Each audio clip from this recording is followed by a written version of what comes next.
Hey neighbors, Brent here with your daily prayer challenge. If you've been with us for the last few days, you'll know we've started this Draw the Circle, Mark Batterson's 40-day prayer challenge, and we are on day 5. Today also happens to be Sunday, and we had the chance to be in worship this morning.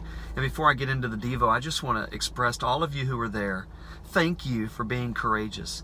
Thank you for your willingness to grab hands with people that were around you. Maybe they were family and friends, maybe they were perfect strangers.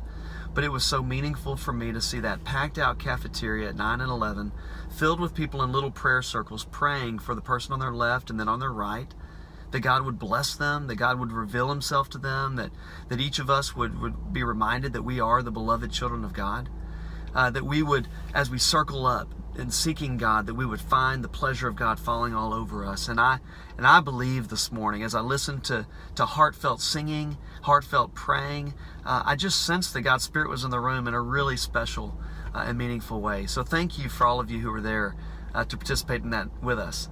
If you were there, you'll remember that we started a sermon series today called Circle Up. It's a 6-week series on prayer. And what we're trying to do is invite all of us to daily stop, maybe watch this prayer video, but also gather with the people who are in your home or with the next door neighbor, anyone.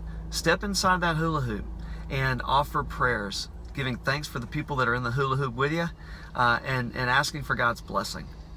Now, Mark Batterson gives us a challenge in this day 5, and I want to get to that now. Day 5 he calls Write It Down. He comments on a little scripture in the prophet of Habakkuk. It's the 2nd chapter where the prophet says this, or God actually says this to the prophet: write down the revelation. And Mark expounds upon this and talks about the importance of a prayer journal. And I don't know how many of you journal. It's not been one of my practices, but for the 40 days we're in the midst of this, based on his suggestion that we do so, I'm going to try to start that. And I'd encourage you to do the same. If that is a discipline that you'd like to get into, then I'd recommend you get after it.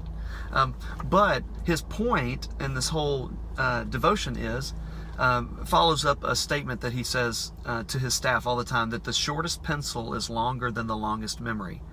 He makes a really good point that if you write things down, you'll remember them a lot longer. And so I just want to try a simple gesture with all of you. This morning, I suggested to you that we needed to daily circle up with the people in our home or people in our neighborhood to pray. And so there's a chance you're going to forget to do this. So write it down. Write it on a piece of paper, stick it to your fridge with a magnet, write it with a dry erase marker on your restroom mirror, wherever you have to put it, on your rearview mirror. Somewhere write down the words Circle Up. And I promise there's a greater chance you're going to remember to do this daily prayer challenge with us if you write it down. I can't wait to be back with you on video again tomorrow. And if the series continues the way it did today, I am highly anticipating our time together again next Sunday. Have a fantastic rest of your Sunday evening and a great week. And check back in tomorrow. We'll see you then. God bless you.